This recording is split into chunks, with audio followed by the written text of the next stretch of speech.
Sunday afternoon. Your phone rings. You look at the screen. It's your boss. And before you even pick up, before you say a single word, something in your chest already said yes. Not because you wanted to, not because it was right, because somewhere a long time ago you learned that the cost of no was higher than the cost of yes. That moment, that fraction of a second before you answer, that is where this entire conversation lives. We're going to give you something today.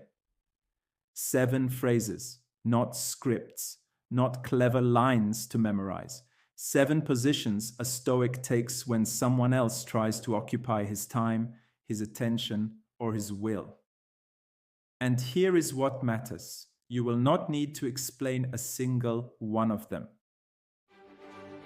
But before we get to the phrases, we need to understand something. Because saying no is not a communication problem. It is not about finding the right words. The Stoics had a name for what is actually at stake. They called it the hegemonikon, the ruling faculty, the inner seat from which a man governs himself. And when we can't say no, the governing stops. Someone else is sitting in that seat, and most of the time, we put them there ourselves. Where does that come from? That reflex, that guilt before the word even leaves your mouth? That is exactly the right question. And the answer is going to reframe everything you think you know about why you say yes. So we left off with that Sunday call. The phone rings. You already know what's coming. And before a single word is spoken, before the ask even lands, something in you has already started to fold. That's not weakness. I want to be clear about that. That is a pattern, and patterns have origins. This is where most conversations about boundaries go wrong. They treat the conditioned yes as a character flaw, as if the man simply lacks spine. But that framing misses the entire mechanism. The conditioned yes is a survival strategy. It was learned, probably early, in a household where keeping the peace meant keeping yourself safe, where saying no carried a cost, emotional withdrawal, conflict, the threat of losing connection. The nervous system registered that cost, and it adapted. So by the time you're 35, 40, sitting in your car, staring at that name on the screen, you're not making a choice. You're running a program. Precisely. And this is where Marcus Aurelius becomes not just relevant, but almost uncomfortably precise. He had a term for the part of the mind that should be making that choice.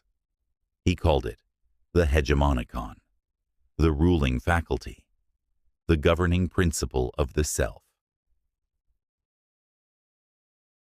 In Book 7 of the Meditations, George Long's translation, he writes, "The ruling faculty does not disturb itself. Does not frighten itself or cause itself pain. But if anyone else can frighten or pain it, let him do so. For the faculty itself will not by its own opinion turn itself into such ways." Read that slowly. He is not describing a man without feeling. He is describing a man whose governing mind refuses to be conscripted by fear. The ruling faculty does not hand itself over. It does not, of its own accord, surrender the controls. But that's exactly what the conditioned yes does. It surrenders the controls. Every single time. And here is the deeper wound. It does not feel like surrender. It feels like virtue. It feels like keeping the family together. Like being the bigger person. Like love, even. That is the sophistication of the pattern. It disguised itself as something noble, which is why it survived for decades unchallenged. So the hegemonikon, the ruling faculty, it didn't disappear. It was handed over. Installed out of reach. That is the word. The pattern was installed. Not by malice, necessarily, but installed nonetheless. And what we are doing in this episode, what those 7 phrases represent, is the work of reinstallation. Marcus writes again in Book 7, Section 59, "Look within. Within is the fountain of good, and it will ever bubble up, if thou wilt ever dig." The faculty was never destroyed, it was buried, under years of appeasement, of managed relationships, of strategic silence, but it is still there, and it responds to excavation. Modern psychology would call this cognitive reframing, the deliberate restructuring of the story the mind tells about a given moment. The Stoics called it returning to the hegemonikon, 2 frameworks 2,000 years apart, pointing at the same interior architecture. The mind does not suffer the phone call. It suffers its story about what saying no will cost. Change the story, and the ruling faculty returns to its post. Which brings us to the question that actually matters. How? Not in theory, not in a journal, but in the moment, phone in hand, Sunday afternoon, that name on the screen. 7 phrases, each one a tool. Each one tested against the exact scenarios men in this situation face. That is what comes next. Stay with us. So the ruling faculty has been reinstalled out of reach. That is the diagnosis. Now comes the work. And I want to be precise about what the work actually means here, because it is not a mindset shift. It is not a journal prompt. It is language, specific, practiced, deployable language. Because the conditioned yes lives in the mouth before it ever reaches the mind. This is the part most philosophy skips. Marcus could write about the hegemonikon with extraordinary clarity. But he was also a man who had to speak to senators, to generals, to a court full of people who wanted things from him. The philosophy had to become words, actual words, in actual rooms. The first phrase is not a refusal, it is a pause. Let me think about that and get back to you. 10 words, that is all. But what those 10 words do, neurologically, is interrupt the automatic response cycle. The nervous system has been conditioned to produce a yes within seconds of the ask. This phrase inserts a gap, and in that gap, the ruling faculty has room to return. It sounds almost too simple. The most durable tools usually do. The second phrase moves one step further. It does not delay. It redirects. That doesn't work for me. No apology, no explanation, no softening clause. Notice what is absent, the word sorry. The conditioned appeaser will feel the pull to add it. I'm sorry, that doesn't work for me. Resist it. The apology reinstalls the pattern the moment it leaves your lips.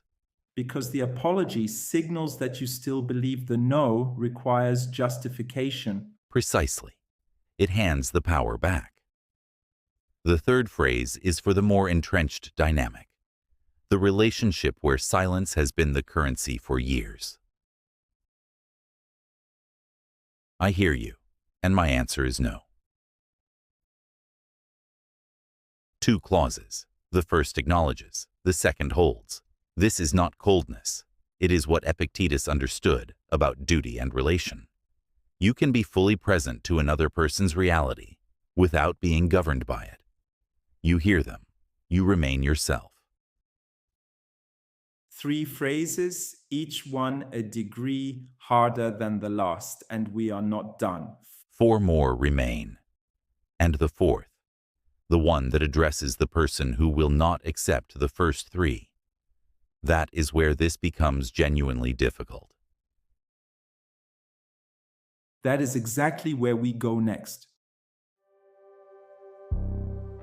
3 phrases, each one a degree harder than the last.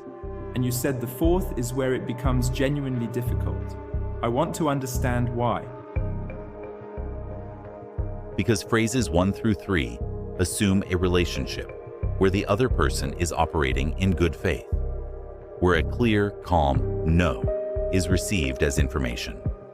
But there is a second category of dynamic, and most men in this situation know exactly what I mean, where the no is not received as information. It is received as an opening bid. The person who escalates. The person who has been trained by years of your compliance to expect that pressure produces yield. That if they push harder, wait longer, deploy guilt with sufficient precision, the yes will eventually arrive, because it always has. For that dynamic, the fourth phrase is not a sentence. It is a posture. I've already answered that. 4 words. No new information. No re-engagement with the argument. The ruling faculty, the hegemonikon, does not relitigate what it has already decided. Marcus writes in Book 8, Section 7, George Long's translation, "Every nature is contented with itself when it goes on its way well, and a rational nature goes on its way well when it confines its desires and aversions to the things which are in its power." The answer has been given.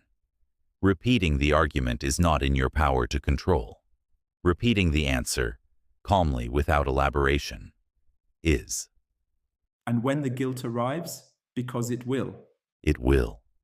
And this is where phrase 5 earns its place. I understand you're disappointed. My answer remains the same. 2 sentences. The first is not a concession. It is an acknowledgement. You are not denying their feeling. You are simply refusing to be governed by it. There is a distinction there that most men collapse under pressure. They hear disappointment, and they read it as evidence that they have done something wrong. They have not. They have simply said no. The conditioned appeaser reads disappointment as damage. As damage they caused, and therefore as damage they must repair. That is the mechanism. Phrase 5 interrupts it, cleanly, without cruelty. The 6th phrase is for the moment the relationship itself is placed on the table as leverage. This is not a negotiation. Sparse, almost blunt. But there are relationships, and every man listening knows at least one, where the other person has learned that threatening the relationship is the master key, that the fear of rupture is the override code for every boundary you have ever attempted. This phrase names the tactic without attacking the person. It simply removes the leverage. And the 7th? The 7th is not for the other person at all. I choose not to. Not I can't. Not I don't have time. Not any of the soft deflections the conditioned appeaser has spent decades perfecting to avoid the raw fact of a choice. 3 words that place the decision exactly where it belongs. Inside the ruling faculty. Inside the hegemonikon. Seneca opens the very first of his letters to Lucilius, Epistle 1, Section 1, with 3 words in Latin that have carried the weight of 2,000 years. Vindica te tibi. Claim yourself for yourself. Not for the family system that installed the pattern, not for the relationship that leverages your fear of rupture, not for the version of you that learned to survive by disappearing. For yourself. You came into this episode with a phone ringing on a Sunday afternoon, a name on a screen, and something in you that had already started to fold before the ask even landed. You leave with 7 phrases, and something older than the phrases, a name for the part of you that was never actually gone. the hegemonikon, the ruling faculty, yours. Next week, we go further in, because the no is only the beginning. The harder question, the one most men never ask, is what you say yes to once the space opens up. What does a life look like when you stop managing everyone else's comfort? We'll see you Friday.